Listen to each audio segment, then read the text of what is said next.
ದಯಮಾಡಿ ಜೆಡಿಎಸ್ ಮತ್ತು ಬಿಜೆಪಿ ಕಾರ್ಯಕರ್ತರುಗಳು ದಯಮಾಡಿ ಅರ್ಥ ಮಾಡ್ಕೊಳ್ಳಿ. ಬೇರೆ ತರ ಮೆಸೇಜ್ ಹೋಗುತ್ತೆ. ಇಲ್ಲಿವರೆಗೂ ನಾಯಕರುಗಳು ಮಾತಾಡಿ ನಿಮ್ಗೆ ಸಲಹೆ ಏನಿದೇನು, ನೀವು ತಗೊಳ್ತಿರೋ ನಿರ್ಧಾರ ಏನು, ದಯಮಾಡಿ ಏನು ಆಗಿಲ್ಲ. 2 ನಿಮಿಷ ಸುಮ್ಮನೆ ಕುತ್ಕೊಳ್ತೀರಾ?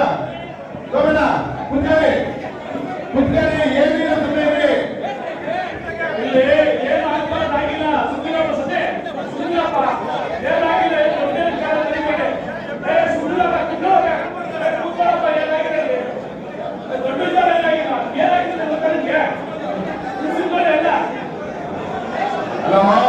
ದಯಮಾಡಿ ಮೀಡಿಯಾದಲ್ಲಿದ್ದಾರೆ, ದಯಮಾಡಿ ತುರುವೇಕೆರೆ ತಾಲೂಕಿನಲ್ಲಿ ಈ ತರ ಆಯ್ತು ಅಂತ ಅವ್ರು ಹೇಳ್ತಾರೆ. ದಯಮಾಡಿ ನೀವು ಕೈ ಮುಗಿತೀರಿ, ಶಾಂತಿಯಿಂದ ಕುತ್ಕೊಂಡು ಸೋಮಣ್ಣನ ಮಾತು ಶುರು ಮಾಡ್ತಾರೆ.